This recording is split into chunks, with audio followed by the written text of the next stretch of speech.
Boa noite, pessoal. Muito bom vê-los todos aqui. Vamos para mais um dia, mais um estudo, né? Hoje do documento 189.4, que vai falar sobre a tumba vazia de Jesus, né? Quando Maria Madalena e as outras mulheres encontram a tumba vazia. Mas antes, vamos fazer uma oraçãozinha. Pai universal, fonte de amor e de verdade, ajuda-nos a despertar a fé viva em nossos corações, a fé que confia, serve e ilumina. Que todos os mortais sintam o chamado do ajustador do pensamento, ouvindo sua voz suave que nos conduz à tua vontade. Que o Espírito da Verdade, enviado por Jesus, ilumine nossas mentes e fortaleça nossa esperança, para que sejamos construtores do teu reino na terra. E que o Espírito Santo nos envolva com ternura, unindo-nos em amor, paz e fraternidade. Pai, faz de nós instrumentos da tua luz, para que o mundo inteiro avance rumo à era de luz e vida. Amém. Amém. Que assim seja. Então vamos lá, pessoal, vou compartilhar. Eu vou avisar que o meu livro no meu computador, não sei o que aconteceu, ele ficou pequeno, não sei se vocês vão conseguir ler. Mas espera aí, vamos lá. Só um minuto.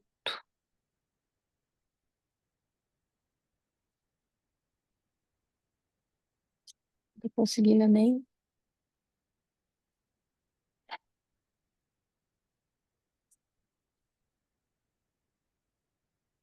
Eu não sei o que eu fiz de errado, que meu livro aqui desapareceu. E aí eu baixei outro e eu não estou conseguindo.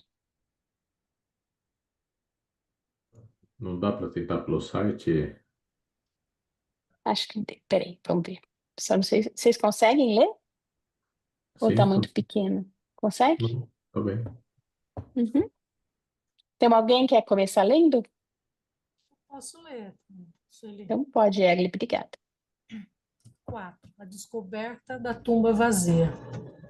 Neste domingo de madrugada, tendo em vista que nos aproximávamos da hora da ressurreição de Jesus, deve ser lembrado que os 10 apóstolos encontraram-se hospedados na casa de Elias e de Maria Marcos, onde dormiam na sala de cima, descansando nos mesmos leitos em que se reclinaram quando da última ceia com seu mestre.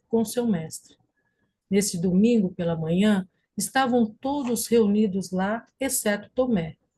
Tendo estado com eles por uns poucos minutos, quando se uniram no sábado até a tarde da noite. Era demais para Tomé ver os apóstolos e, mais ainda, suportar o pensamento do que tinha acontecido a Jesus.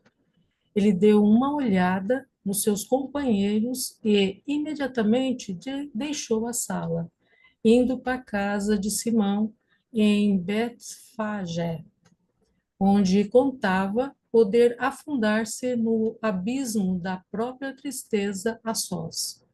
Todos os apóstolos sofriam, nem tanto pela dúvida e desespero, quanto pelo temor, a pena e a vergonha. Na casa de Nicodemos, reuniram-se com Davi Zebedeu e José Arimateia, entre 12 a 15 dos discípulos de Jesus, dos mais proeminentes de Jerusalém. Na casa de José de Arimateia, achava-se entre 15 e 20 das principais mulheres crentes.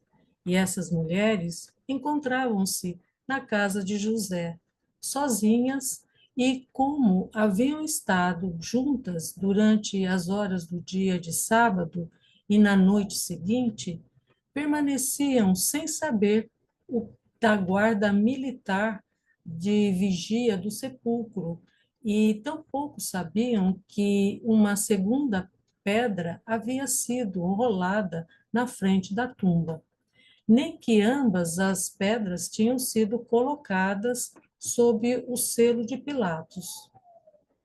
Um pouco Um pouco antes das 3 horas, neste domingo de manhã, quando os primeiros sinais do dia começaram a surgir no lado leste, 5 daquelas mulheres partiram para a tumba de Jesus. Elas haviam preparado uma boa quantidade de loções balsâmicas especiais e levavam consigo muitas bandagens de linho. O seu propósito era preparar melhor o corpo de Jesus, com os ungüentos fúnebres, envolvendo-o cuidadosamente com as novas bandagens. As mulheres que saíram para a missão de ungir o corpo de Jesus foram as seguintes: Maria Madalena, Maria, a mãe dos gêmeos Alfeus, Salomé, a mãe dos irmãos Zebedeus, acho que é Alfeus, né? Bom, mas Zebedeus, Salomé, a mãe dos irmãos Zebedeus, Joana, a mulher de Cusá, e Susana, a filha de Enzra de Alexandria. Eram cerca de 3h30 quando as 5 mulheres, carregadas com os seus ungüentos, chegaram diante da tumba vazia. Enquanto passavam pelo portão de Damasco, elas encontraram inúmeros soldados correndo para a cidade, relativamente tomados de pânico, e isso as levou a parar por uns poucos minutos, mas, vendo que nada mais acontecia, retomaram a sua caminhada. E especialmente surpresas ficaram ao ver a pedra rolada para fora da entrada do sepulcro, pois quando estavam vindo entre si, chegaram até dizer: quem nos ajudará a rolar a pedra? Então, elas puseram a sua carga no chão e começaram a olhar umas para as outras, temerosas e em grande espanto. Enquanto estavam ali de pé, atônitas, tremendo de medo, Maria Madalena aventurou-se a contornar a pedra menor e ousou entrar no sepulcro aberto. Essa tumba de José ficava no seu jardim, nas colinas do lado leste da estrada, e também dava face para o lado leste. A essa hora, apenas a luz da madrugada de um novo dia permitiu a Maria ver o local onde o corpo do mestre havia sido colocado e discernir que ele não estava ali, não estava mais ali. No recesso da pedra onde haviam deitado Jesus, Maria viu apenas o pano dobrado, em que a sua cabeça estivera repousando e todas as bandagens com as quais haviam sido envoltos, intactas e dispostas sobre a pedra, tal qual estiveram antes de as hostes celestes haverem levado o corpo. O lençol que o cobria encontrava-se aos pés do nicho fúnebre. Depois de permanecer na entrada da tumba por uns poucos momentos, ela não havia visto nada claramente, tão logo entrara na tumba. Maria viu que o corpo de Jesus não se encontrava lá e que no seu lugar estavam apenas alguns tecidos fúnebres, e ela soltou um grito de alarme e angústia. Todas as mulheres ficaram extremamente nervosas. Tinham estado nos seus limites de tensão desde que encontraram os soldados em pânico na entrada da cidade. E quando Maria soltou o grito de angústia, elas ficaram aterrorizadas e saíram dali mais do que depressa. e não pararam até que tivessem percorrido todo o caminho até o portão de Damasco. Nesse momento, Joana deu por si de que elas tinham abandonado Maria e reuniu as suas companheiras para voltarem ao sepulcro. À medida que se aproximaram do sepulcro, a amedrontada Madalena, que ainda mais atemorizada ficara quando não encontrou as suas irmãs esperando por ela, ao sair da tumba. Agora corria para elas, exclamando agitadamente: Ele não está lá, levaram-no embora. E ela as conduziu de volta ao sepulcro, e todas entraram e viram que estava vazio. Todas as 5 mulheres, então, se sentaram na pedra próxima da entrada para conversarem sobre a situação. Ainda não lhes havia ocorrido que Jesus havia ressuscitado. Haviam permanecido sozinhas e isoladas todo o sábado, e então conjecturaram que o corpo pudesse haver sido removido para um outro local de descanso.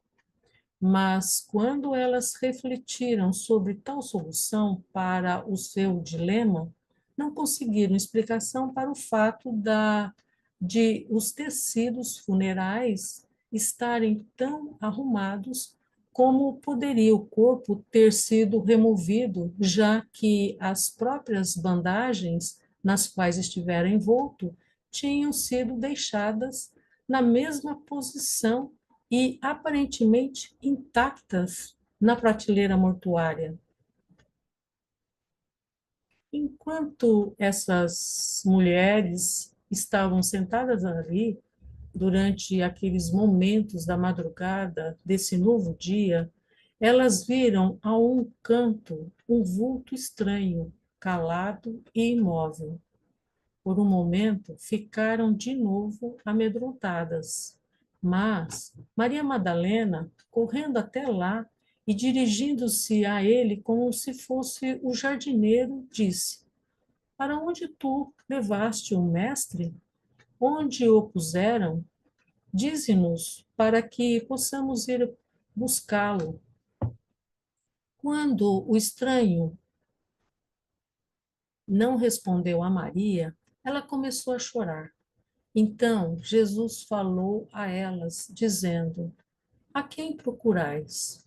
Maria disse: Procuramos por Jesus, que foi colocado para descansar na tumba de José. Mas ele se foi. Sabes para onde o levaram?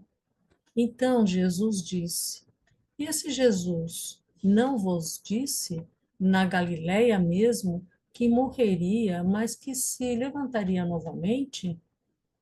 Essas palavras assombraram as mulheres, mas o mestre estava tão mudado que elas ainda não o reconheceram de costas que estava para a escassa luz.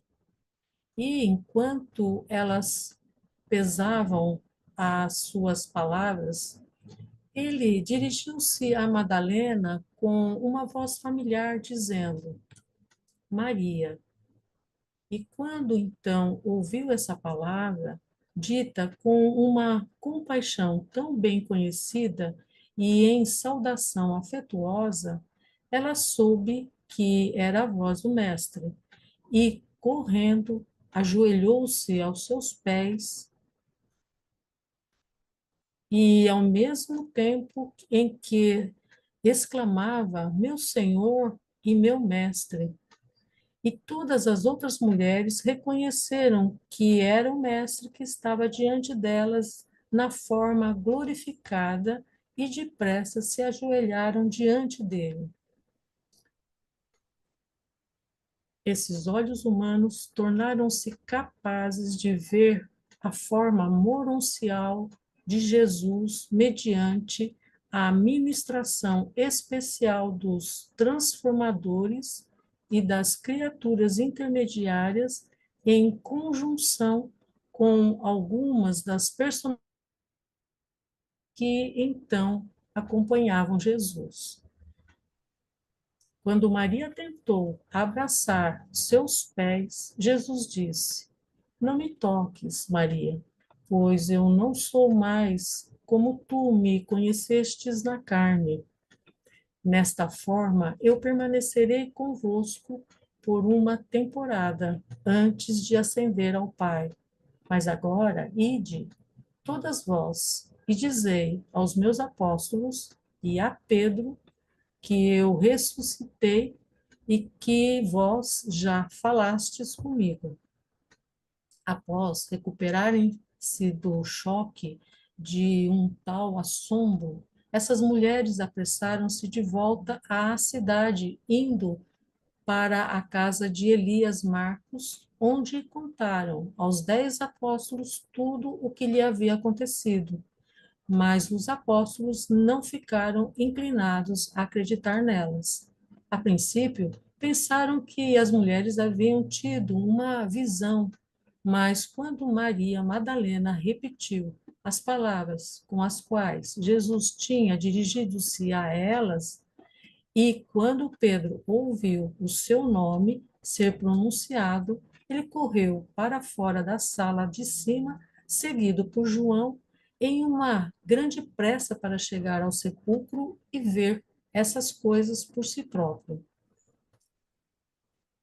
As mulheres repetiram a história daquela conversa com Jesus para os outros apóstolos, mas eles não acreditariam e não iriam ver por si próprios, como o haviam feito Pedro e João. Muito Obrigada. obrigada, Egli. Obrigada. Esse texto é bastante grande, mas eu acho que a gente pode ir falando sobre ele aos pouquinhos e eu posso voltar a colocar algum pedaço que alguém queira. Alguém tem alguma coisa para falar? Que chame a atenção? Caio, pode falar. Só uma curiosidade aí. Em Jerusalém tem dois lugares que são ditos ser o túmulo de Jesus, né? Um fica no centro de Jerusalém, que é o túmulo que a Antônia, que era a mãe do Constantino, né? Ela Uhum. descobriu. E tem um chamado Tumba do Jardim. Essa tumba do jardim, ela é muito em linha com o que diz o livro de Dante. Inclusive tem na frente da porta tem um sulco onde ficaria a rocha, A onde seria pedra. colada a pedra, né? Uhum. Então, se alguém tiver chance de ir para lá, é bom visitar os dois lugares e, sei lá, eu acho que mais provável seja o do jardim. Que legal. Eu gostaria muito de ir para lá, mas nesses tempos atuais acho que está meio difícil. Mas se Deus quiser, essa guerra vai se arrefecendo. Egli?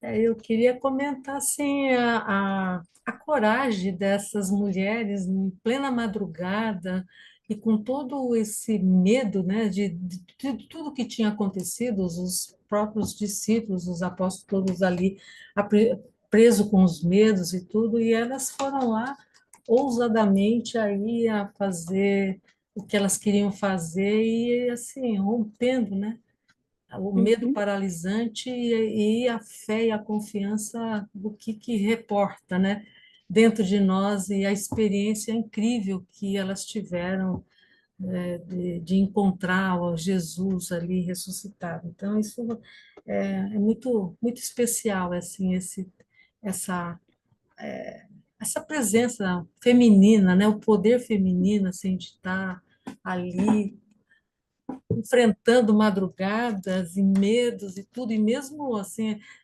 os guardas Os correndo, guardas saíram correndo e elas enfrentaram. e elas mesmo assim foram em frente, e eu fiquei muito assim também impressionada, a Madalena, né? Ao mesmo tempo ela entra e ela fica assustada e depois vai falar lá com um homem que realmente não era, né, apropriado para as mulheres conversarem com um desconhecido na madrugada. Uhum. Então, acho que ela foi muito, né, no impulso mesmo de romper todo o medo e enfrentar uma situação, e o que ela recebe é a presença de Deus, né? Muito Jesus. bom, Hum, muito lindo. Muito, é isso mesmo. Obrigado, Egli.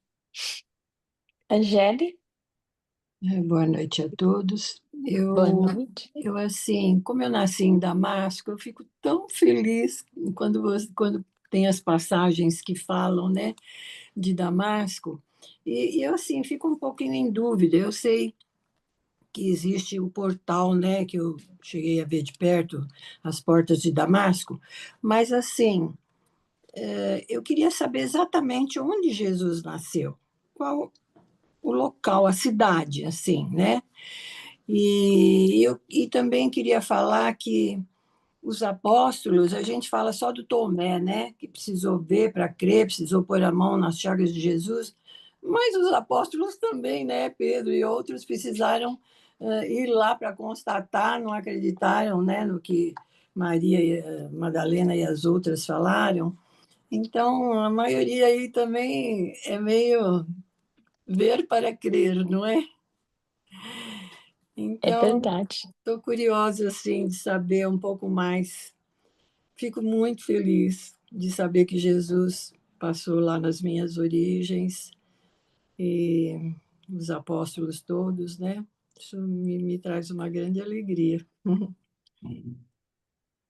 Tudo bem. Jesus nasceu em Belém, né? A gente É, a gente sabe. sabe. Uhum, que você falou, tinha perguntado. E eu também concordo com você, os apóstolos todos duvidaram daquilo que Jesus tinha pregado. Jesus o tempo todo falava que ele iria morrer, ia retornar ao Pai e que retornaria, que voltaria, né? Que ressuscitaria ao terceiro dia ou ao terceiro período, que foi o que ele fez. Mesmo as mulheres, naquele momento, quando elas viram a tumba vazia, elas não se lembraram que Jesus havia dito que ia ressuscitar, né? Tanto que ela foi lá perguntar para Jesus, que na verdade ela pensou que fosse um jardineiro: onde ele está? Onde você colocou ele? Né? Para que túmulo você levou ele? Não, Jesus tinha ressuscitado e elas esqueceram disso. Mas depois elas caem em si e percebem esse fato. Mas vamos lá ver o que o Aélio tem para nos dizer. Então, mas eu queria saber Oi, desculpa. exatamente o local que Jesus morreu, a cidade, Ah, morreu onde o em local que ele. Jerusalém. Jerusalém. Sim. Mas os portais de Damasco não são perto de Jerusalém. É, é, eu não. Você pegou esses portais de Damasco ali no texto? Porque eu não me lembro. Tem, duas vezes apareceu, ou três, duas. Você sabe aonde no texto? Ai, É aí é tenho que que em dar uma procurada. Jerusalém, só resgatando aqui, eu não sei exatamente o ponto, mas parece que tem em Jerusalém, na saída da cidade, nos muros, tem um portal que vai para a estrada de Damasco. Não que seja em Damasco, mas é a estrada É, que ia para Damasco. E tem algumas horas que eles saem de Jerusalém, que é dito que eles saem via o portal de Esse Damasco, via portal. a estrada para Damasco. mas Ah, eles então estão em tá. Jerusalém e saem Jerusalém. para em direção a. É, Ah, Tem a tá. porta de Damasco. isso, a Aham, porta de Damasco, exatamente. Isto. Obrigada. uhum. Aélio. Eu passo a vez para o Caio, eu falo depois dele. Parece que o Caio tem informações Não, importantes. eu só queria mencionar do negócio dos apóstolos, que duas coisas aconteceram ali que a gente fica, mas dá um nó na cabeça logo depois da morte de Jesus, a atitude dos apóstolos, né? Uma das coisas que aconteceu, que eu acho que é uma das que teve maior peso ali, é o seguinte: os apóstolos, querendo ou não, até o último momento em que Jesus foi pego e foi crucificado, Eles achavam que quando Jesus falava que ia proclamar o reino, que ia ser um reino de poder, que ele ia proclamar, que era um reino igual ao do Messias, que eles estavam esperando. Então, eles meio que, é, fi- vamos dizer, eles ouviam o que Jesus falava, mas eles tinham aquele viés de confirmação. O que de verdade eles entendiam é o que eles queriam entender, não o que necessariamente Jesus falava, né? Então eles meio que obscureceram, eu acho, essa é a impressão que eu tenho, obscureceram alguns entendimentos mais profundos do que Jesus falava quando falava de ir para Jerusalém e proclamar o reino, tá? Então, a hora que, obviamente, Jesus é visto que é condenado e morto, para eles é um baque, que é um desmoronar toda aquela expectativa que eles tinham. Acabou, né? E dali eles esqueceram várias coisas. Esqueceram que Jesus falou que ia ressuscitar no terceiro dia, né? E junto a isso, se junta a isso o fato de que Jesus, também na atitude dele de se pôr em frente ali no jardim de Getsemane, ele pediu para ser levado e que todos os apóstolos que estavam com ele ali fossem liberados, tá? Ele entregou a vida pelos amigos, realmente.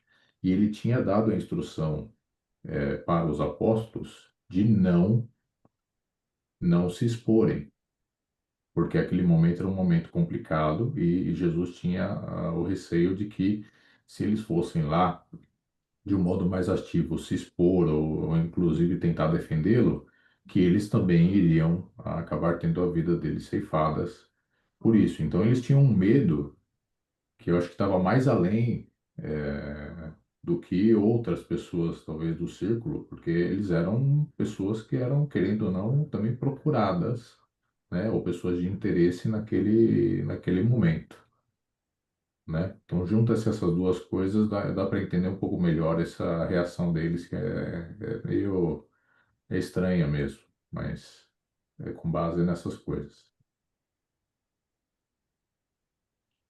Muito obrigada, Pai, é isso mesmo. Aélio? Então, daqui a pouco eu vou pedir para postar na tela alguns textos que eu fiz marcação. Mas antes eu queria destacar algumas coisas que já foi inclusive conversado aqui mesmo nesse grupo, que é sobre o fato de Jesus não ter sido reconhecido por pessoas muito próximas dele, tipo Maria Madalena e todas aquelas mulheres citadas. Então, eu acho difícil que o dano que ele sofreu, o castigo que ele sofreu, tanto no trajeto até o local onde ele foi crucificado, quanto no próprio evento da crucificação, o castigo que ele sofreu não foi bastante para impedir ou deturpar ou estragar o corpo dele no nível de não ser reconhecido fisicamente. Então, esse ponto no texto, para quem tem formação cristã como eu, é o ponto mais relevante deste texto. Tem que Para mim, lembrar que é pelo um menos. corpo moroncial, né? Sim, mas o conceito de Não é um corpo corpo moral é uma coisa físico. normal para nós hoje. Mas para o cristão, para quem frequenta as igrejas tradicionais, falar em corpo moroncial é falar grego. Para quem não entende grego, falar, enfim, mandarim para quem não entende mandarim. Então, para o nosso grupo aqui, falar em corpo moroncial parece uma coisa muito óbvia, chega a ser ridículo a gente voltar no assunto. Mas o fato é que a maior parte de nós tem uma formação cristã advinda das igrejas tradicionais. E nós não podemos passar pelo texto ao largo, segundo o meu entendimento. Tá. Então a pergunta tem a ver com o fato de que a gente aprendeu, e eu vou destacar isso de novo, a gente aprendeu que Jesus ressuscitou. Mas quem efetivamente. A gente sempre imagina que o ressuscitar tem a ver com o corpo físico, aquele corpo que ele recebeu da mãe dele quando nasceu, de mulher. E aqui está muito claro que o que ressuscitou não foi o corpo físico. Então, a gente tem um conceito de ressurreição meio equivocado a partir do texto que nós acabamos de ler. Então, a pessoa de Jesus ressuscitou, mas o corpo dele, não. Mas aí, em relação ao corpo ainda, esse corpo nascido de mulher, que sofreu o dano da crucificação. Esse corpo, o texto diz, ele foi removido pelos seres celestiais. Ou seja, esse corpo teve um destino, ainda que o texto não seja muito explícito a respeito, em outros textos, que não que nós acabamos de ler, ficou claro que essas criaturas celestes, inclusive os intermediários, ajudaram na decomposição desse corpo acelerada. Ou seja, esse corpo foi destruído. Se destruído foi, ele não ressuscitou. Enfim, dado esse destaque, de que o corpo original que serviu a Jesus por quase 36 anos não ressuscitou. Isso tem que ficar muito claro. Então, esse conceito de ressurreição tem que ficar muito claro, pelo menos para nós aqui. E seguindo, agora sim, agora eu quero que ponha o texto, porque daí fica mais fácil. Eu economizo palavras mostrando o texto. Por favor, deixa eu voltar aqui para a minha planilha.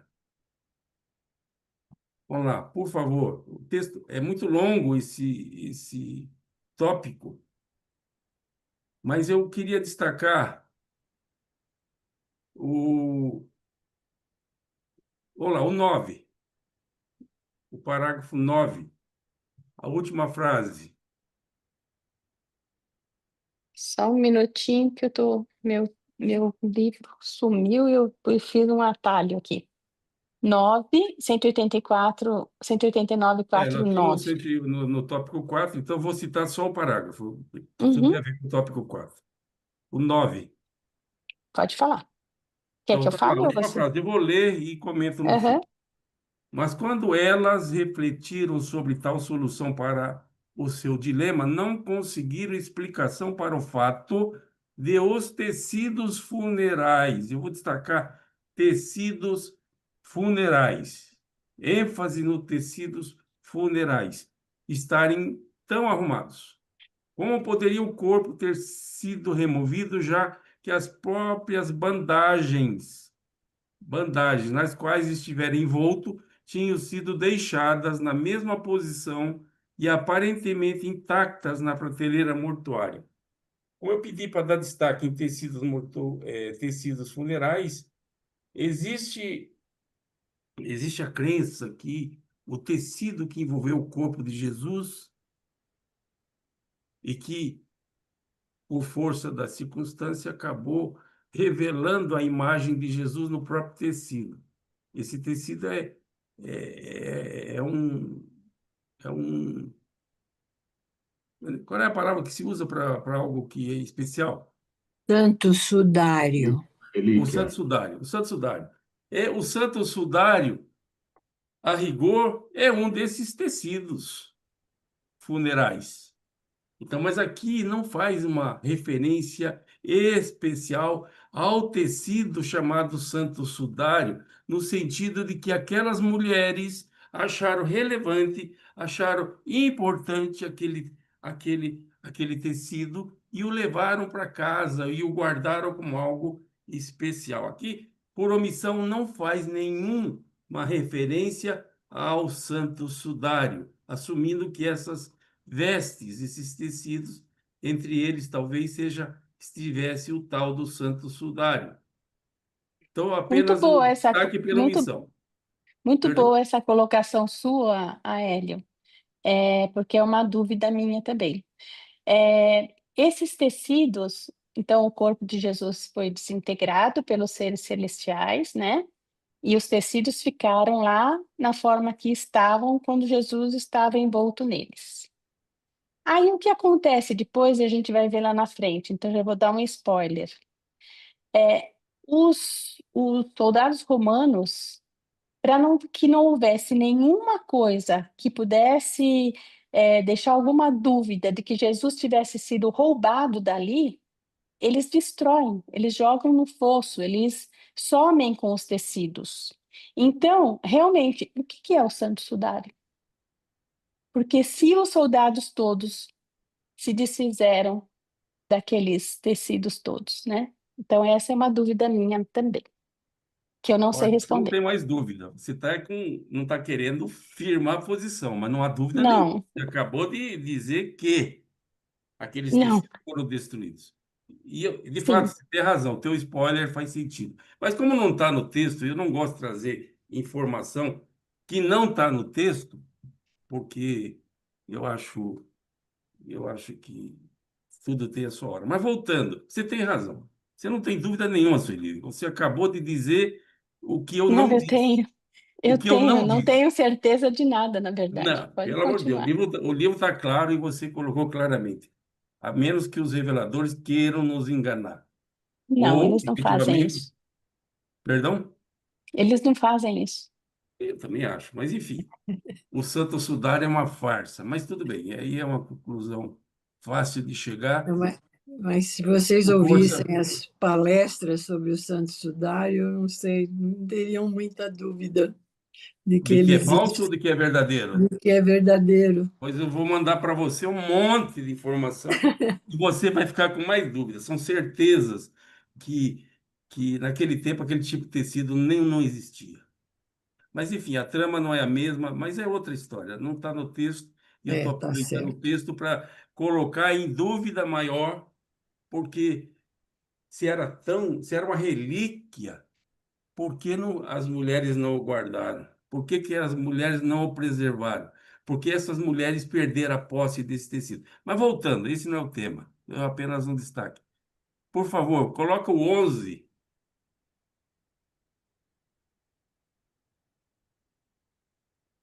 11. Vamos lá, eu vou ler a parte que me chamou a atenção. Esses olhos humanos, humanos daquelas mulheres, tornaram-se capazes de ver a forma moroncial de Jesus.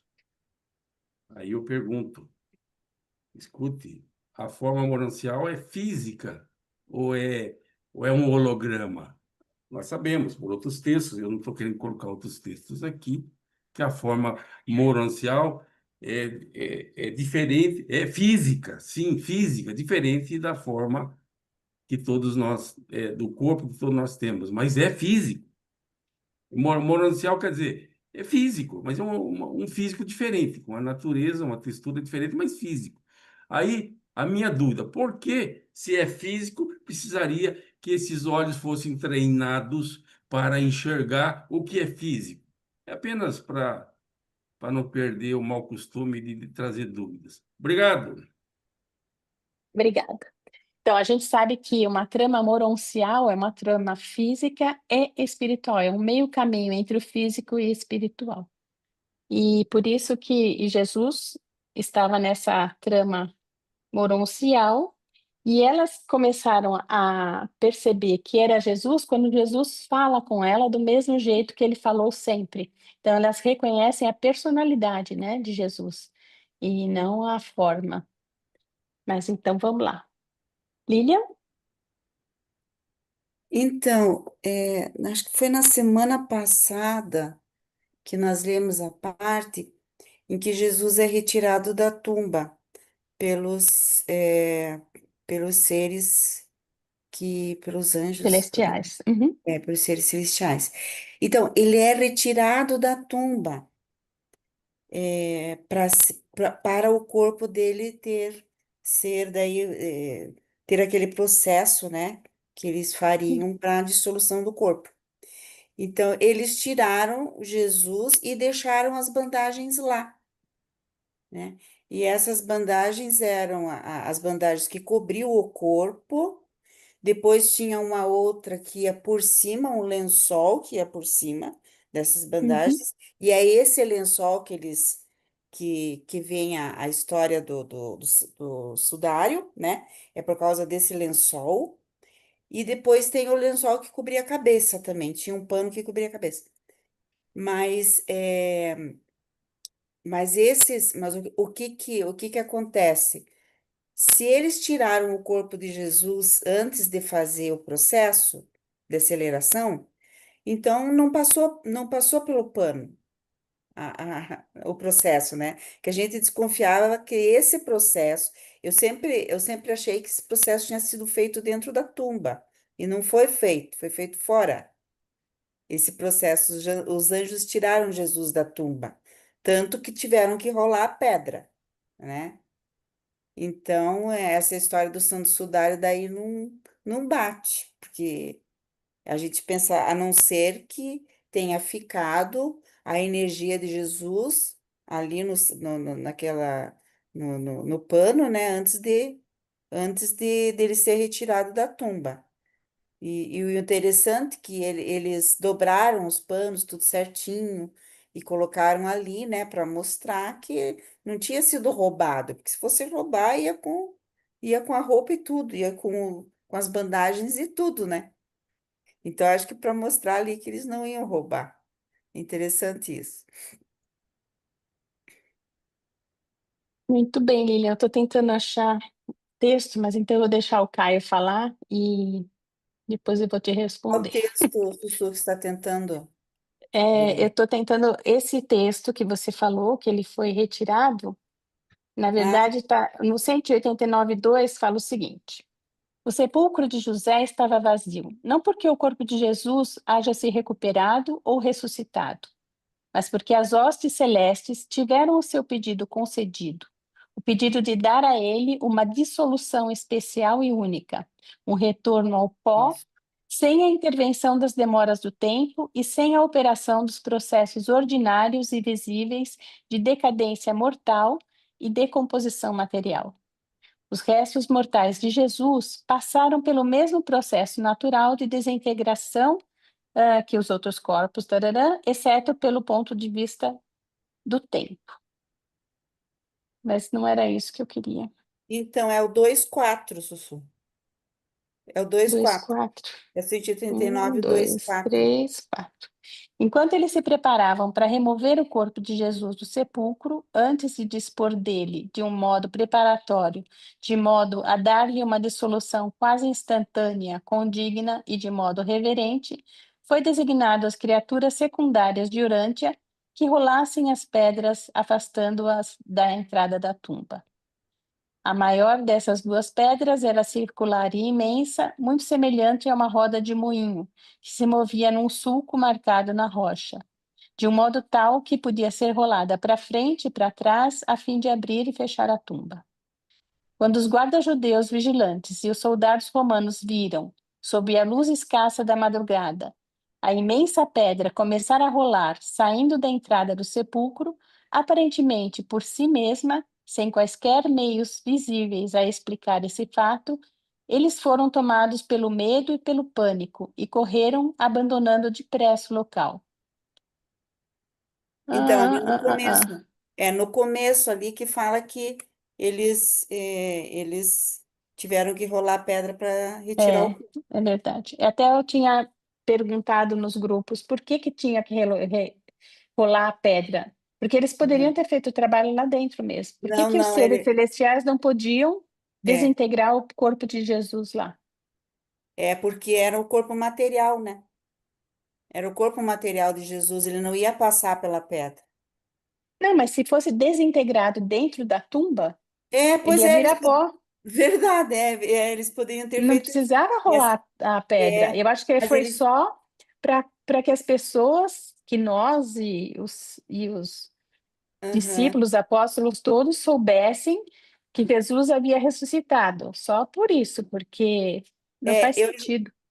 não, eu já creio que, porque aqui diz assim, ó, antes de dispor dele de um modo preparatório, de modo a dar uma dissolução quase instantânea, condigna e de modo reverente.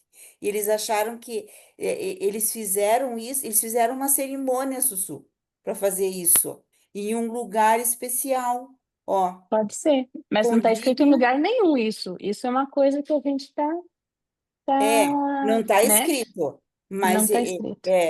Mas eles levaram Jesus para um outro lugar. A gente não sabe Uhum, qual foi, né? uhum, Eles levaram o corpo de Jesus para um outro lugar. isso. Muito bem colocado. Caio? Obrigada.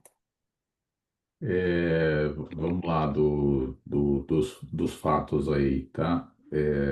O que o Coelho trouxe primeiro, questão do corpo, tá? Vida, tem vários entendimentos do que é vida.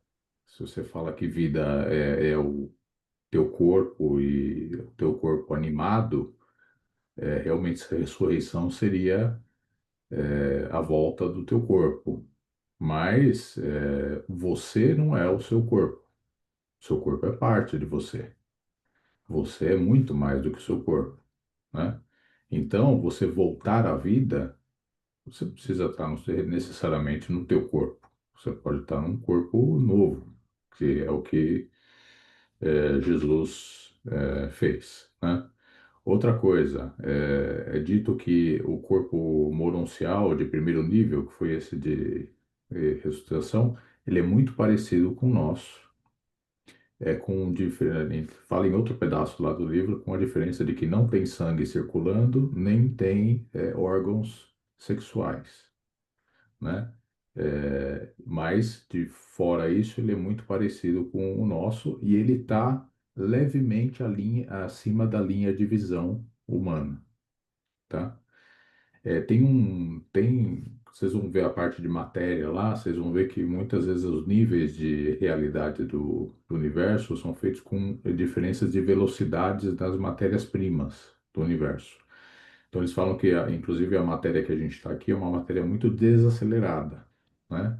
Então imagina lá um elétron, por exemplo, ele tem uma frequência interna lá e você gira ele um pouco maior, mais rápido e pronto, você já não consegue ver, tá? É igual você estar numa estrada, tem um carro, o carro passa devagar, você consegue ver o carro vai acelerando cada vez mais rápido, chega uma velocidade que o carro passa tão rápido que praticamente você não vê o carro. Se não fosse o vento e outras coisas, você não veria o carro, tá? Esse é o meu entendimento, é que essa matéria, ela é uma matéria, mas ela está num nível de frequência um pouquinho mais alto do que o que a gente consegue enxergar, e assim, para que as outras pessoas vissem, realmente precisava de ter gente fazendo modificação ali, né, para que fosse visível, Eu tá? posso dizer que ele é mais sutil também, ou não? Mas eu entendo que seria uma matéria mais sutil, talvez uma Uhum, matéria que para a gente parecesse mais como luz e energia, não parecesse isso, eu matéria. também acho. Mas para eles é quase igual matéria, tá? Porque é igual os anjos, por exemplo, fala que esse corpo é muito parecido com os dos anjos. Estão ligeiramente acima, igual dos intermediários, estão ligeiramente acima. Não sei se tá mais para anjo, mais para intermediário, mas é alguma coisa ali, né? Outra coisa, realmente é dito que o corpo foi retirado da tumba. E eu acho que o ser retirado da tumba tem várias razões para isso. Primeiro que se você tomar ao pé da letra o que é dito lá, que foi um processo natural, mas muito acelerado, querendo ou não, fica resquício. Fica pó, alguma coisa fica osso, fica pó, fica alguma coisa. Se ficasse algum resquício ali na tumba, qualquer coisa poderia ser utilizada como relíquia ou algo para as pessoas se apegarem, né? Então, acho que o melhor até, o que foi feito, foi isso mesmo. Retira o corpo de lá para um lugar insuspeito, totalmente suspeito, um lugar que também conseguissem fazer uma cerimônia melhor, uma cerimônia talvez num pedaço do jardim ali perto mesmo, e que se ficasse algum resquício, esse resquício simplesmente se desfaria ali no ambiente de uma maneira quase imperceptível. Acho que foi muito bem pensado, nesse quesito, tá? E o outro, com respeito ao Santo Sudário, assim, apesar de ser uma obra realmente magnífica, né, fica muitas dúvidas, porque sempre é um tema de clubinho. Tem o clubinho do pessoal que o Santo Sudário é um negócio de outro mundo, etc. E aí tem mil explicações do porquê ele é um negócio de outro mundo. Então, o pigmento dele só está nos primeiros milímetros do tecido lá, de cada fio do linho, por exemplo. O linho tem trigo de mais ou menos 2.000 anos atrás, né? Resquício de trigo, então, poxa, realmente deve ser, né? Mas vamos nos lembrar também que tem muitas obras católicas que são relíquias, que são obras magníficas, gente super estudada, tudo, e também tem do pessoal que fala contra, dizendo que tem umas distorções óticas ali que não condizem com o corpo correto na posição. Eles tentaram replicar, mas não replicaram muito bem.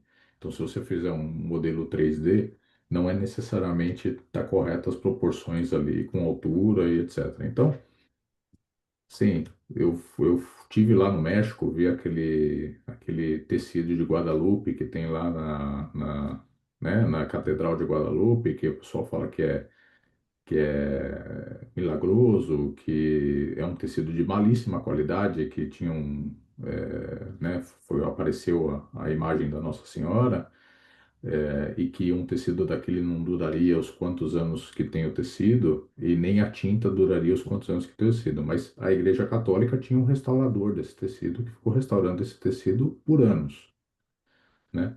Ninguém diz isso. Porque esse é um cara que fazia o serviço lá para a Igreja Católica para ficar restaurando a pintura da imagem da santa, né? Então, sim, tem muita coisa escondida, infelizmente, nessas histórias e eu, sinceramente, acho que do jeito que foi feito para realmente cumprir. Imagina, na vida toda, Jesus não quis deixar nenhum resquício. A única coisa que ele quis deixar foi o ensinamento dele, o evangelho dele. Única coisa. E ele queria que o evangelho dele tivesse poder pelo conteúdo do evangelho dele, não pelas coisas que ele escreveu, pelas coisas que ele deixou, ou por qualquer outra coisa, né? Seria um erro crasso, chegar a fazer tudo perfeito na vida e de repente deixar algo para trás que pudesse ser utilizado como, né, relíquia para que as pessoas agora esquecessem todo o evangelho, que já fizeram isso em alguma medida, né, e ficassem cultuando algo, né? Então, eu sinceramente acho que não foi deixado e que talvez o que exista por aí são coisas fabricadas, assim como a gente fabrica muitas coisas para acreditar, né? E esquecer do que é realmente importante. Muito bom, Caio, muito obrigada. Concordo. Roberto?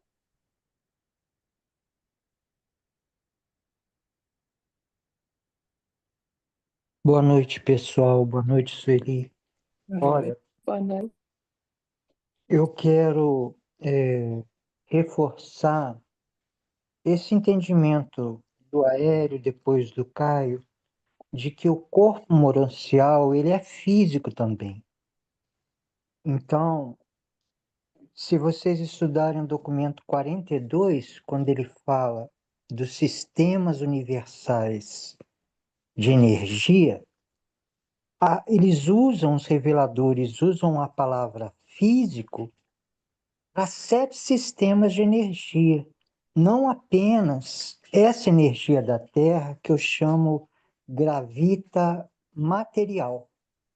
E a energia da alma eu chamo de gravita moroncial, mas é uma realidade física.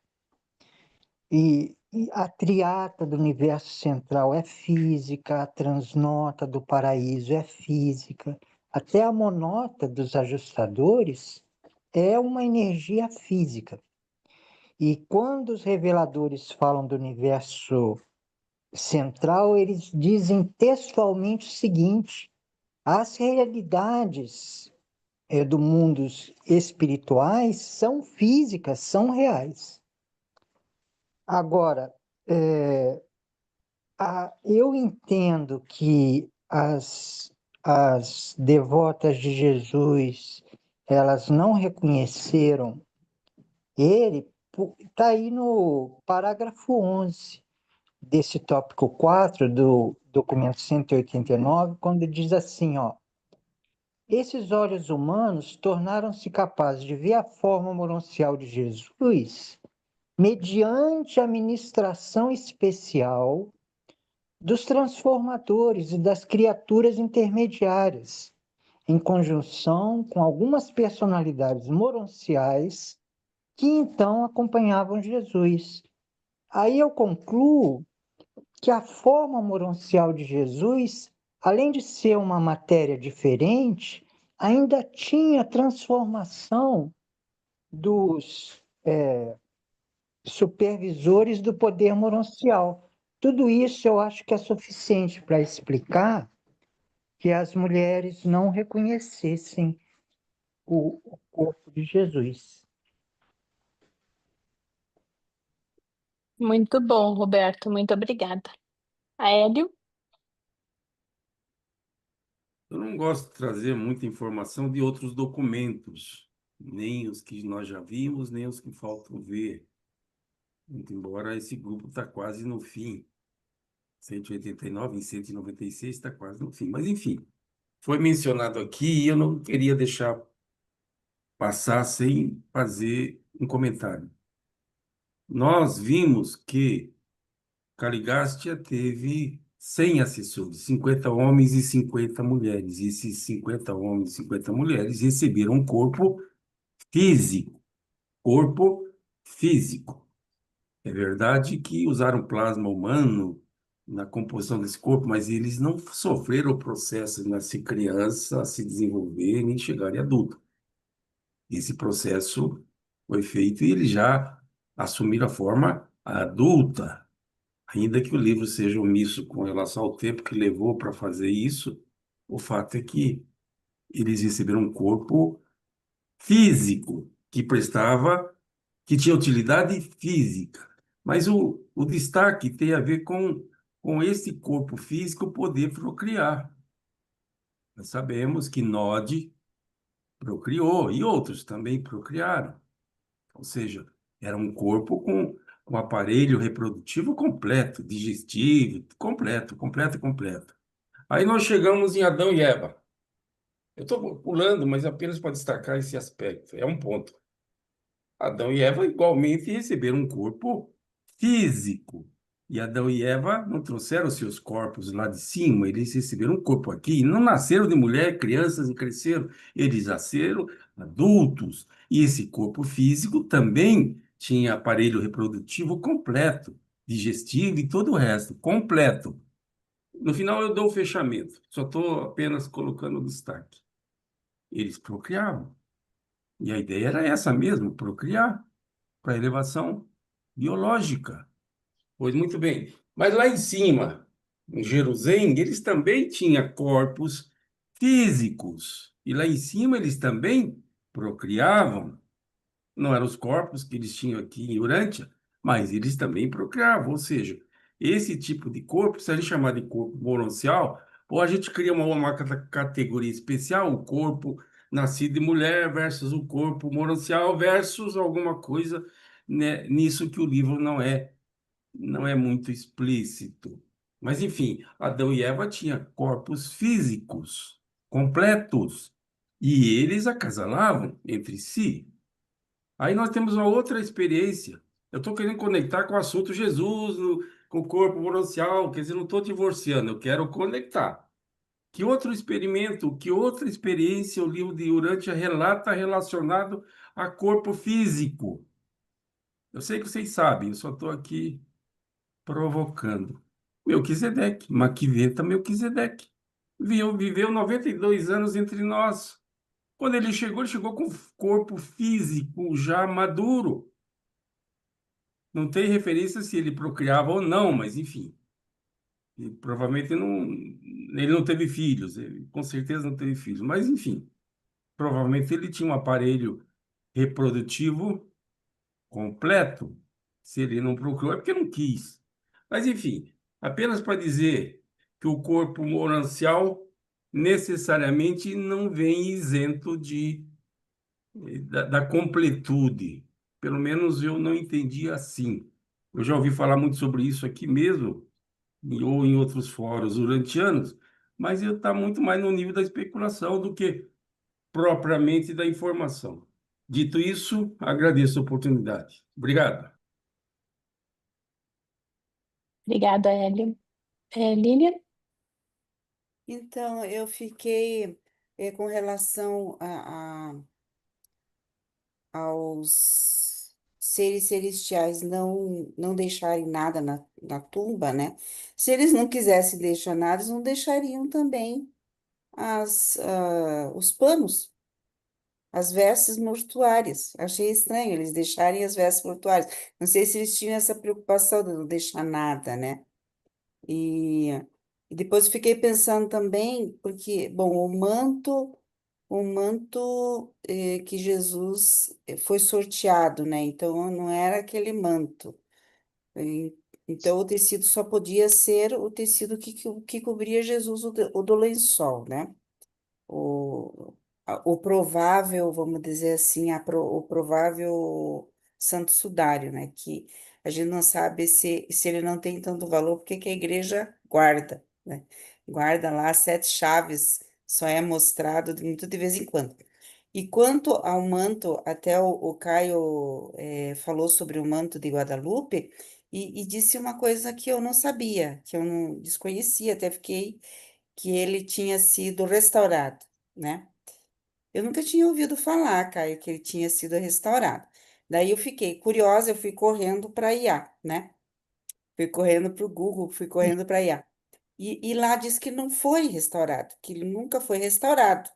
Então, não sei de onde que se tem essa informação. Todas essas relíquias têm duas histórias. Tem a É, história oficial da igreja é, e tem a história escondida. Eu consigo te compartilhar um vídeo do cara que conheceu o restaurador do Manto de aham. Guadalupe, e É, o cara então. faleceu. Eles tiveram até que mudar o restaurador, mas é um cara que todo ano ia lá e retocava. E retocava. É porque aqui tanto na IA quanto no Google não tem nada eu também nunca tinha ouvido falar. Mas daí você manda então, e envia, porque eu nunca tinha ouvido falar dessa história da restauração, né? Porque esse manto realmente é uma coisa assim. E hoje, coincidentemente, eu estava vendo sobre as relíquias que a igreja tem, né? E a Santa Helena, ela é santa, né? Hoje em dia é pela igreja, mas Santa Helena, que é mãe de Constantino, ela foi até Jerusalém para recuperar essas questões aí. Diz ela que achou um pedaço da cruz e daí, e esse pedaço da cruz está espalhado por várias igrejas, principalmente lá da Itália, né? Não é daqui, da Itália. Mas então tem muita coisa que o pessoal dizia naquela época, né? Que era de Jesus e tal. Mas para nós o que importa, e mesmo a igreja, ela não dá tanta ênfase nisso porque é o povo, né, que vai atrás dessa coisa, assim, que realmente é sobre a figura de Jesus, né, seguir Jesus e tal, aquela história. E hoje em dia, cada vez mais, graças a Deus, pelo menos a Igreja Católica, né, tá assim mais para o amor, e sempre fala do amor que a gente tem que ter, né? Amor, perdão, então toca nessas coisas, que é aquilo que é a mensagem de Jesus, né? Fraternidade, o amor e tal. É isso. Obrigada, Lilian. Caio? Uma curiosidade com respeito às relíquias aí, se você começar a somar as relíquias da Igreja Católica, tem muito mais pedaço da cruz, dá para fazer várias cruzes, né, do que uma, tem muito mais coroas de espinhos de Jesus do que, né, uma, tem muito mais de tudo, de pregos, né, pedaços de osso de Pedro, é, tem muito mais. A própria Igreja Católica sabe que não é, a maioria delas não são nada reais, tá? E só para vocês terem uma ideia, aqui na Aparecida mesmo, tem aquela torre principal da Aparecida, lá em cima, tá? Tem um pedacinho da cruz de Cristo lá, que foi trazida do Vaticano para ser deixado lá, tá? Naquela torre tem. Ele não é uma relíquia que é dita, mas ela é colocada lá e fica lá na pontinha da torre. Só com respeito à questão dos corpos, de novo, tá? A gente só se lembrar uma coisa aqui: Adão e Eva são filhos materiais, inclusive o nome deles é filhos materiais, porque eles são criados materiais do mesmo jeito que a gente, só que lá em Jerusalém, tá? Então eles não são de ordem moroncial, eles são de ordem material, mas eles têm uma diferença. Apesar de serem seres materiais, como eles são seres materiais mais evoluídos, mesmo aqui na Terra, eles conseguiam se comunicar com muitos seres de ordens mais elevadas. Ordens intermediárias, por exemplo, eles conseguiam ver, e conseguiam ver algumas outras ordens. Eles conseguiam ver Caligástia, eles conseguiam ver seres de níveis maiores. Então, parece que a parte biológica deles era possível, né? Era muito mais avançada do que a nossa. Se lembrem que, incluso, a Danson, né? A Danson via depois os intermediários secundários, né? Que nasciam invisíveis para rata, né? Então, só se lembrando que, realmente, apesar de ter linha material, né? Morôncia é um nível um pouquinho acima da matéria, e matéria é matéria, e Adão e Eva eram materiais de verdade, né? Como a gente, tá?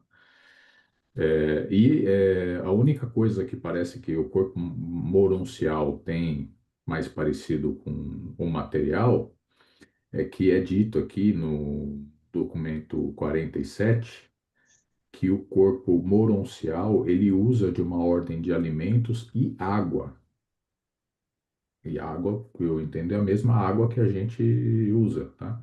Então, aí ele usa a água como fonte, né, de alimento e usa alimentos, não sei se são alimentos de ordem só material ou material hemoroncial, isso não fica claro, mas só diz que tem uma diferença, que esse corpo ele consome esses alimentos para energia e não tem resíduos, não deixa resíduos. A absorção é total, né, do alimento, tá?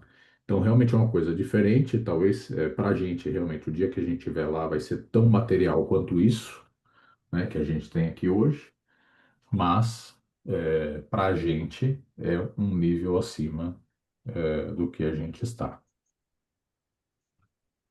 Obrigada, Caio. Angélica? Então, eu estive no museu lá da Armênia, que eles, segundo acham que a primeira igreja cristã em Itmiazim foi na Armênia, e no museu tem várias relíquias, mas, assim, uma que me impressionou bastante foi a espada que, que finalmente matou Jesus, né? E aí eles falam que essa espada tem réplica pelo mundo inteiro, em tudo quanto é igreja, né? Mas eles fizeram um estudo e viram que o metal realmente que está lá naquele museu é realmente o metal da época e que a única realmente verdadeira é a que está lá. Então, tem muita. E eu mandei no. Eu ando tão cansada que a memória anda falhando. Eu mandei na rádio de Urântia, eu acho que foi ontem, me passaram a taça que Jesus usou na Quinta-feira Santa. E que essa taça, o, o João Paulo, né, o Papa João Paulo, o Santo, ele usava essa taça em cerimônias assim muito importantes. Me parece que ele usou essa taça duas vezes. Então, tem muita relíquia. Eu acredito que algumas são verdadeiras, sim. Claro que a gente tem que ter o cuidado de realmente se aprofundar na pesquisa para ver se é, mas eu acho que tem muita coisa que é verdadeira.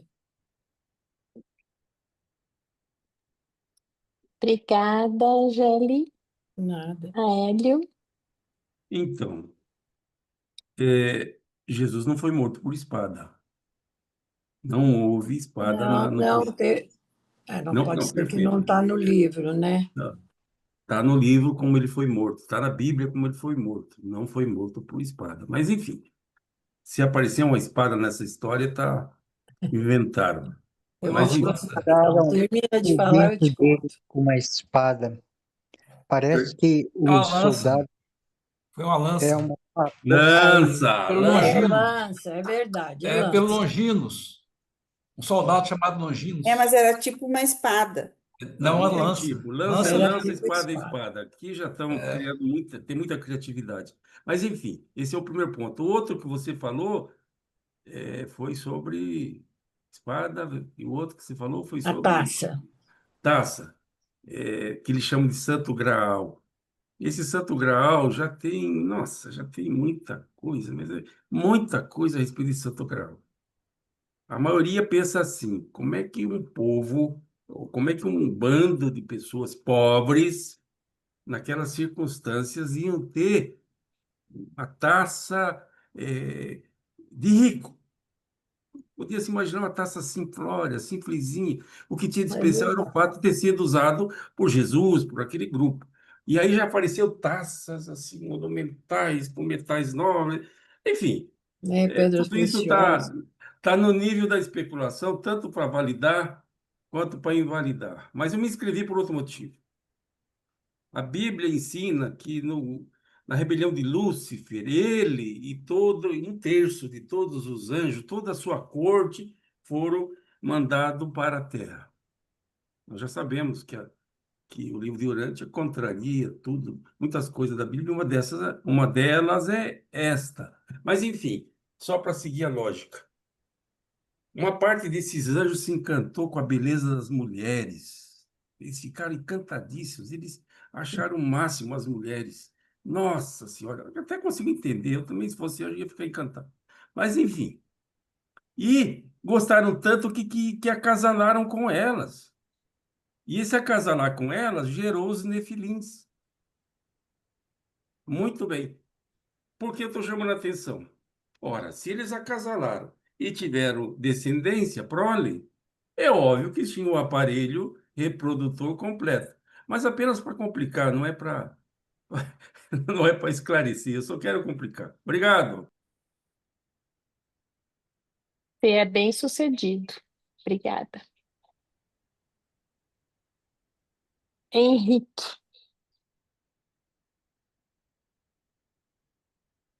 Desculpa eu ter chegado atrasado aqui. Então, Raíssa, você complica mesmo. Às vezes você faz isso deliberadamente, a gente sabe disso, né? Mas podia arranjar umas complicações melhores. Eu queria falar um pouquinho lá do Adão e Eva. Eles são, de fato, como o Caio mencionou, filhos materiais. Filhos materiais vivendo em mundos moronciais. Quando eles vieram para a Terra, como eles são transportados por serafins, eles tinham que ser desmaterializados lá. E quando chegaram aqui, passaram por um processo de rematerialização, incluindo uma rematerialização mais próxima daquilo que poderia se prestar à melhoria do nosso DNA aqui, que o deles já é perfeito. Então, assim, a rematerialização deles aqui não foi exatamente igual àquela que eles têm lá no mundo moroncial, que eles têm um mundo próprio deles lá. Eu também queria falar desses assistentes, desses assessores do Caligacha que vieram para cá, que foram materializados e receberam o plasma material humano aqui. A reprodução deles não era material. A reprodução deles era justamente esses seres que são os habitantes permanentes aqui do nosso planeta, e são os seres intermediários, a primeira ordem de seres intermediários aqui Durante. Nenhum desses assessores deixou um único filho material aqui. Nenhum deles. Então, a reprodução deles era uma reprodução especial. Em contrapartida de Adão e Eva, sim, era material. Então, eu não sei quanto de diferença isso faz nas nossas cabeças, mas é importante a gente entender que esses processos que não são inteiramente revelados no livro de Urante, não tem assim um detalhamento, não, agora faz isso, agora mistura pode pirlim-pim-pim com um saquinho de não sei o quê, com blá, blá, blá. Então, não tem esse processo descrito lá. Mas é muito claro que os propósitos dessa materialização e dessa progênie, dessa coisa toda que aconteceu aqui, não tem nada a ver com o nosso corpo físico material, que é outra coisa que é completamente diferente daquilo que eles têm lá. Então, eu acho curioso, tenho uma curiosidade muito grande sobre todas essas questões, mas elas de fato não são relevantes. São questões de menor importância. O que importa é o propósito e o legado dessas coisas que nos foram trazidas. E, né, os seres intermediários, é um legado, é uma coisa importantíssima aqui para nós. Os filhos de Adão e Eva, o pouco de miscigenação que nós conseguimos aqui, isso é importante para a elevação biológica, embora eles tenham falhado no seu propósito, ainda assim alcançaram algum intento. Então, o corpo moroncial de Jesus, ele, o corpo moroncial não é passível de ser visto por um olho humano. Nenhum olho humano pode discernir uma coisa moroncial. Nenhum. Então precisa sim da ajuda desses seres organizadores da força, diretores de potência, para fazer com que a gente possa perceber isso. Eles atuam diretamente na nossa capacidade de perceber essa coisa. Então, o corpo de Jesus só podia ser percebido de uma forma semimaterial ou muito fluida, porque tinha essa ajuda desses seres, porque de outra forma ele não seria percebido de forma nenhuma. Nem ouvido, nem a voz de Jesus poderia ser ouvido. O nosso ouvido não é capaz de ouvir uma fala moroncial. Então, sim, a explicação dos diretores de potência, a explicação dos organizadores da força faz sentido. Só com a ajuda deles nós poderíamos perceber essas coisas. De fato, é uma incógnita por que esses tecidos foram deixados na tumba de Jesus. E então, podia ter levado os tecidos junto com o corpo, né?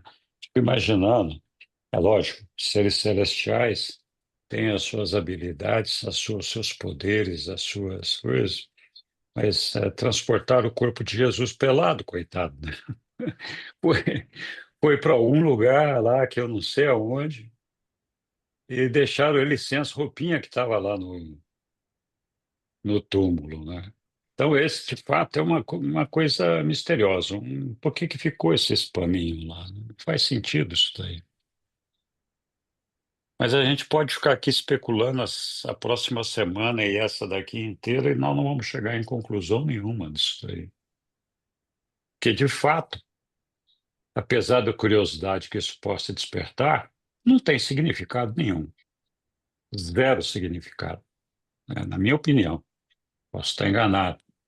Mas, assim, não acrescenta nada espiritualmente para nós, a não ser a especulação de se virou um manto, não virou um manto. Eu, pessoalmente, fui ver lá na Itália esse manto quando ele foi exposto lá que uma vez por ano eles expõem. Eu fiz uma viagem só para ver esse manto, quando eu era católico fervoroso, né? E, de fato, é uma coisa impressionante o manto, mas é, não faz milagre, não tem nada a ver, não mudou a vida de ninguém, só serve de turismo e visitas lá para a igreja, né? Assim como as demais relíquias, né? A gente, de fato, dá muita importância para elas, né? Eu já falei outro dia, eu tenho aqui a medalhinha com Jesus aqui no meu pescoço, e eu todo dia, volta e meia, estou beijando a medalhinha aqui de manhã, de noite e tal, porque eu não tenho Jesus aqui do meu lado para beijar, então eu faço um negócio simbólico aqui, mas isso não tem valor nenhum, não tem significado nenhum, a não ser a minha intenção, né?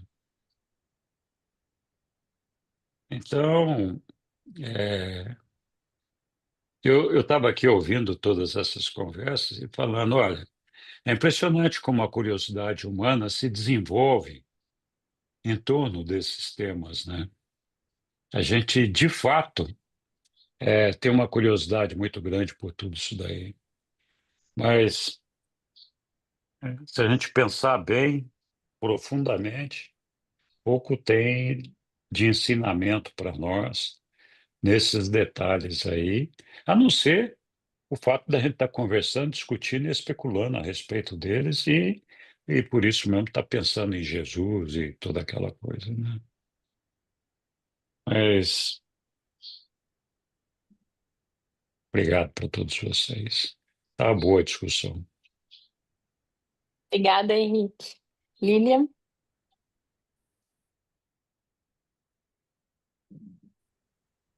Você está mudinha. Mudinha da Silva. Ah, Jesus! Esqueci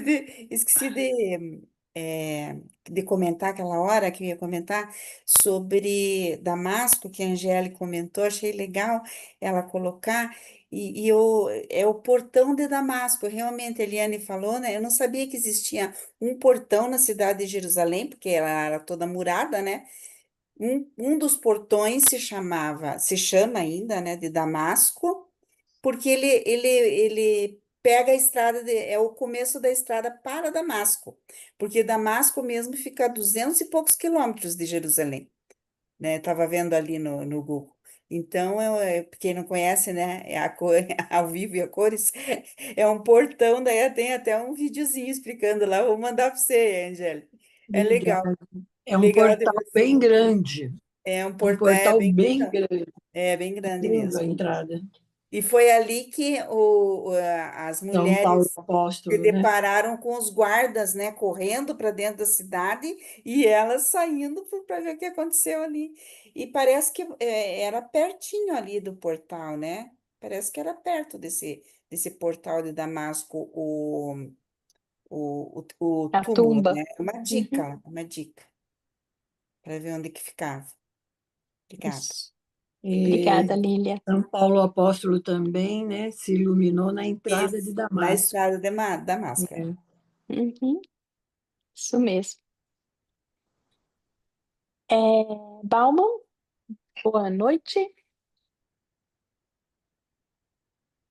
Você está mudo. Boa noite. Agora eu abri o microfone.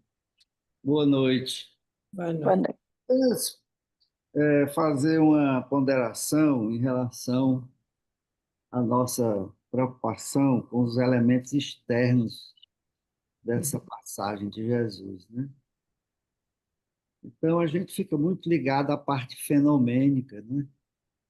Como é que foi o corpo dele desenvolvido, como foi o trabalho dos intermediários, dos outros seres nesse processo, a questão da religião natural que estimulou o misticismo, né? Com esses amuletos, o pedaço da cruz de Cristo. Era criança e eu via isso na igreja lá da minha cidade, aqueles pedacinhos da cruz de Cristo. Então, toda essa exploração que a religião institucional fez, né?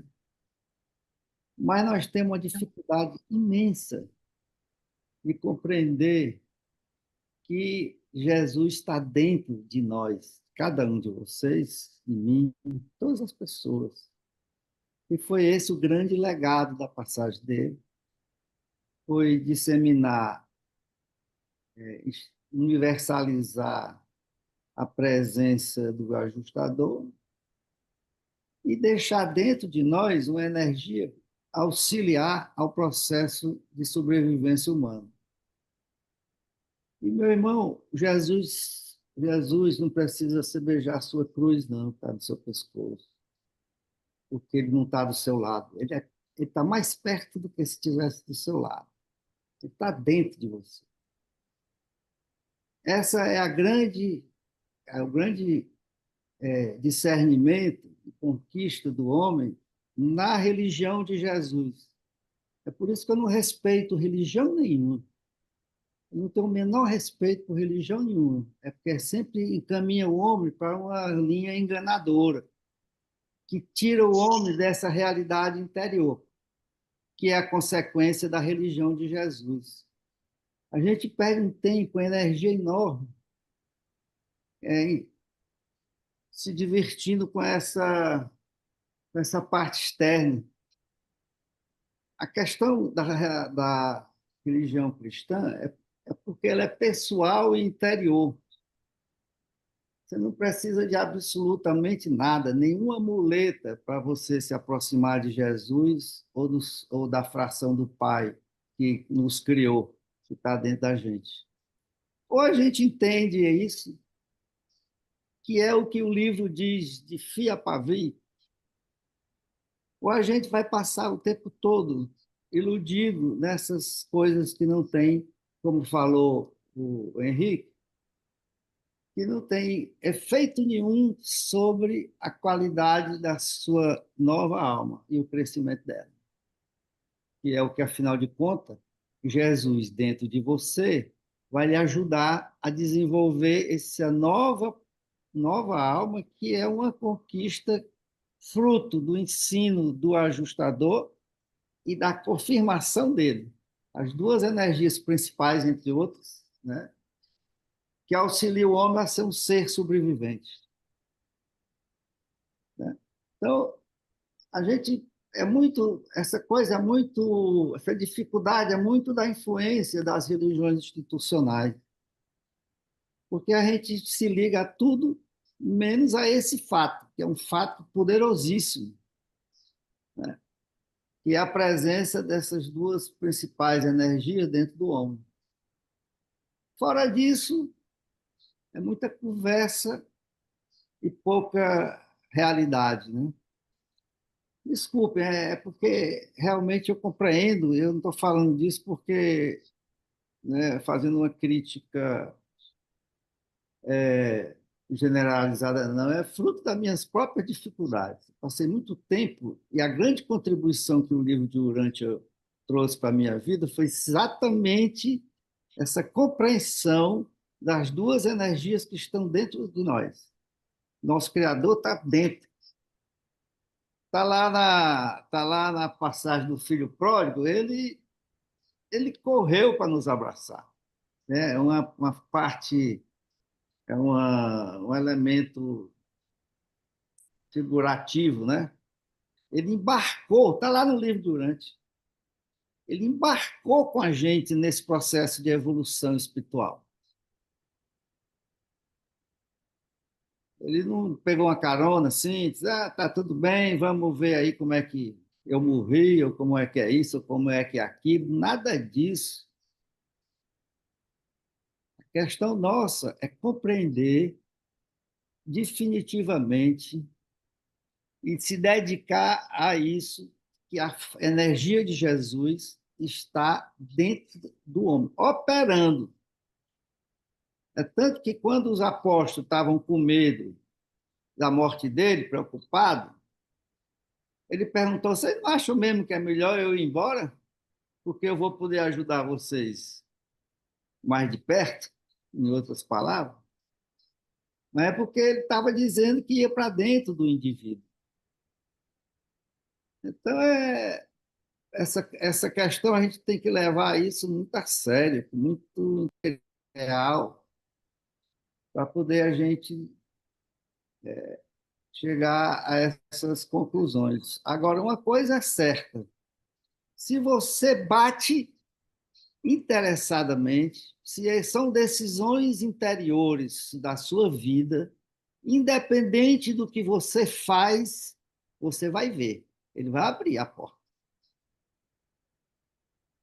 Não vai ficar fechada, não. Ele vai ficar abrindo. Agora, numa missão dessa, numa responsabilidade dessa que nós temos hoje, especialmente no cenário mais recente, com o advento do livro de Urântia. Eu não estou endeusando o livro, não. Eu estou fazendo justiça e agradecendo ao conteúdo que ele trouxe.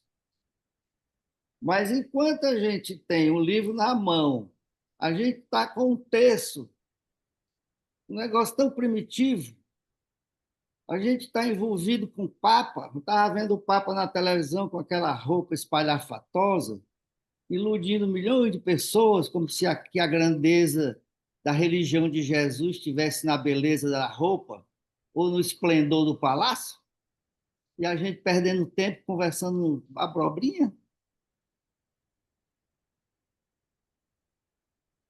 É isso. Eu acho que a responsabilidade nossa com a questão do livro de Urântia é muito grande. Foi uma luz muito importante que pintou no planeta. Eu acho que essa coisa tem que ser muito valorizada. É isso. Boa noite para vocês. Obrigado, Bauman.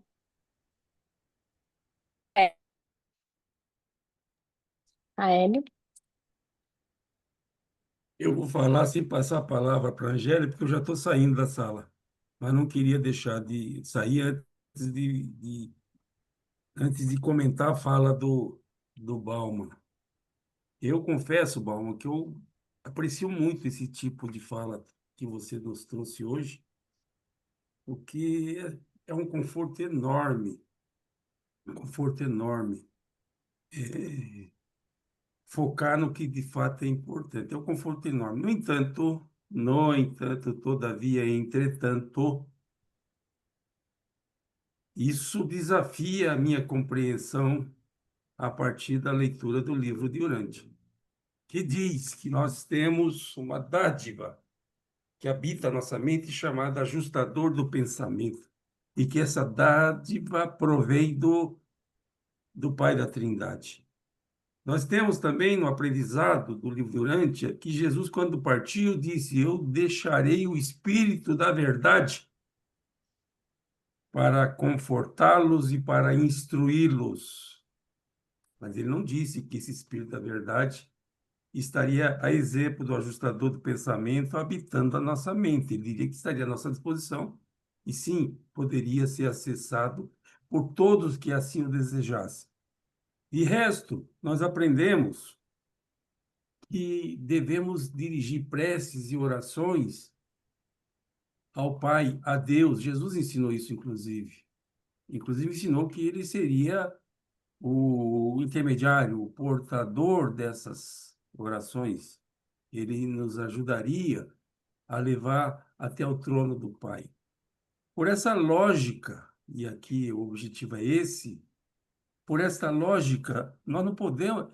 Tem uns que acreditam que se o Pai está na tua mente, para que você precisa fazer orações externas, dirigido a um Deus externo que está lá na Ilha do Paraíso? Tudo isso é um desafio intelectual, que você pode ter razão, sem importância nenhuma, mas o fato é que nós estamos estudando, aqui é uma sala de estudo. Se alguém fala algo que contraria o que nós aprendemos até agora, é importante que a gente questione, explica melhor.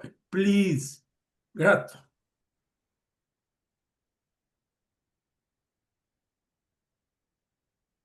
É, Angélica, acho que depois, se você quiser falar, Bauman. Uhum. Bauman, eu admiro muito, muito as suas colocações e concordo com elas. Só que, assim, esse livro não está na mão de toda a humanidade, da grande maioria, infelizmente. Se não houvessem essas religiões institucionalizadas, que muitas vezes tiram pessoas de vícios seríssimos. O marido da minha funcionária, por exemplo, era alcoólatra e, indo para a igreja evangélica, deixou de beber, senão já estariam separados. Então, eu acredito muito naquela frase: quando o discípulo está pronto, o mestre aparece. Por que que nós estamos aqui?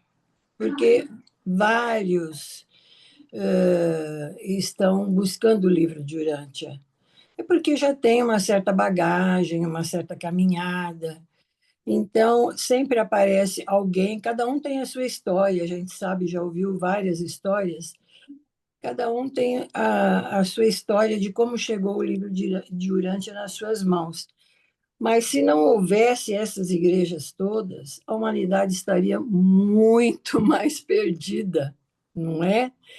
Então, no momento que as pessoas evoluírem espiritualmente, aparece alguém que as convida ou que as presenteia com o livro de Urântia, mas, infelizmente, não estão todos preparados ainda, não é?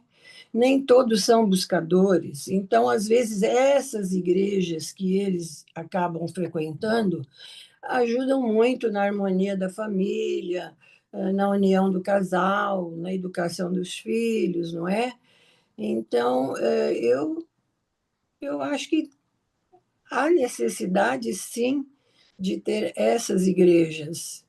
Não vou falar infelizmente, eu vou falar felizmente, porque eu já vi até milagres dentro dessas igrejas. Por quê? Porque se a pessoa tem fé e acredita em Deus, ela acaba até conseguindo um milagre dentro desse tipo de igreja, não é? Então é isso, mas eu gosto muito das suas colocações e sou sua fã, e então, mas acho que infelizmente essas igrejas ainda são necessárias. Só isso.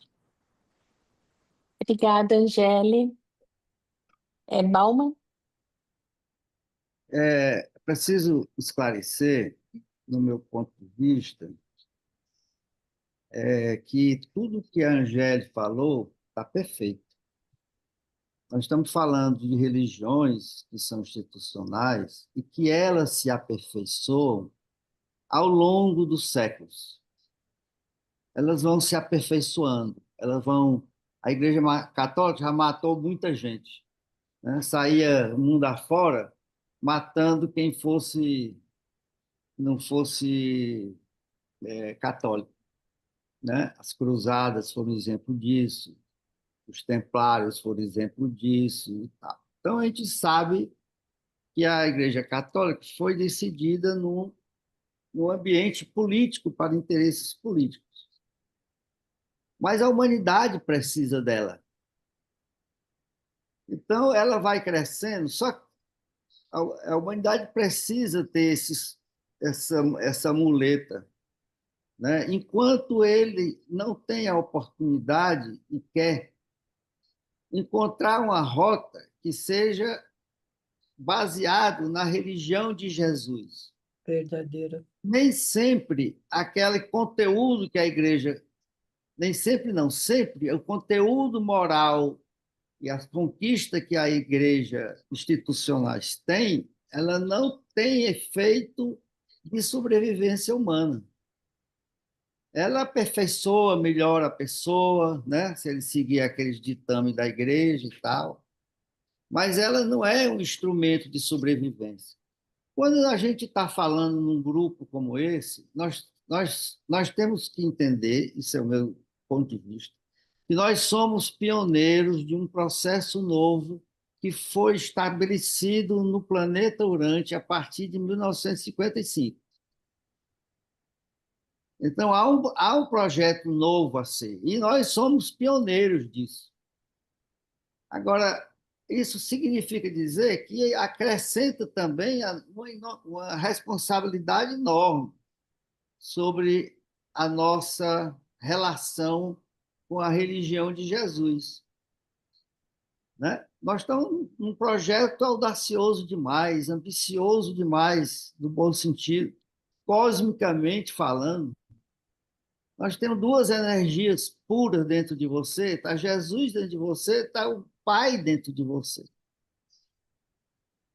né? E a gente enganchado com o que já deveria ter sido passado pelo conteúdo que você já teve acesso. Ou nós vamos fazer como Paulo fez, que destruiu a religião de Jesus, prejudicou a disseminação da religião de Jesus, e nós vamos fazer a mesma coisa com o livro de Urântia. Daqui a pouco o livro vai virar um livro, um movimento institucionalizado, do jeito que são as religiões atuais. Quer dizer, eu acredito que só não vai virar isso, porque, afinal de contas, o livro está lá escrito. A Bíblia já foi feita séculos depois.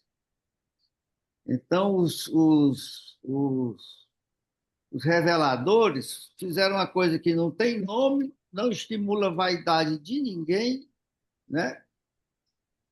Tem aí uma multidão de livros que fala a respeito de Jesus e das religiões, né? No mar acadêmico aí das ideias, e que isso não tem valor nenhum de sobrevivência, por mais bonito que seja as frases, né? E por mais encantador que seja a oração, encantadora que seja a oração. Não é nada fora do homem. Estão as energias todas dentro de nós. E elas estão ouvindo, e se a gente tem interesse real da nossa individual sobrevivência, é bater na porta interior para que você possa ter acesso a essas energias, porque elas estão ansiosas para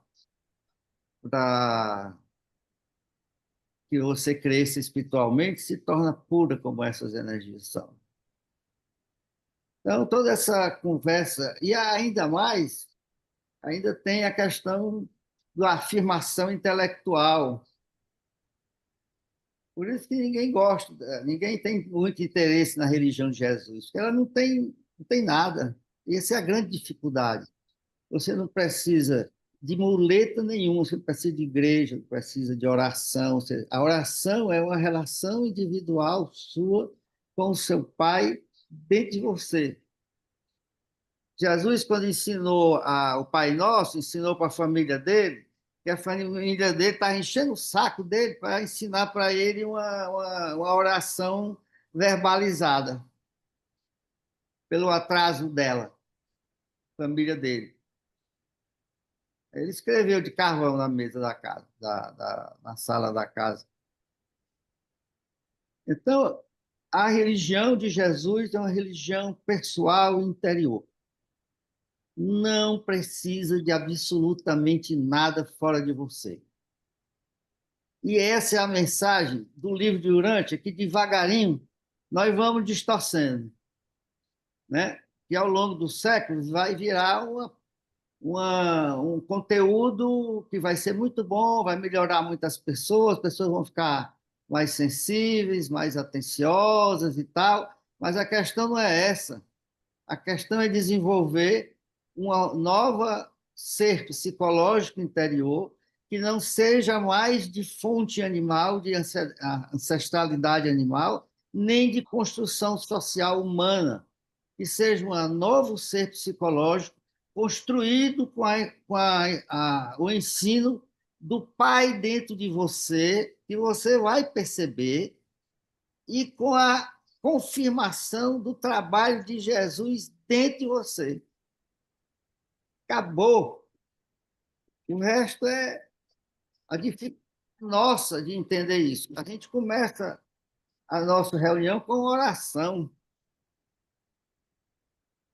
Entendeu? Mas eu estou falando isso porque eu sei que tem as nossas dificuldades profundas, porque a gente vive do exterior. É isso, pessoal. Desculpem aí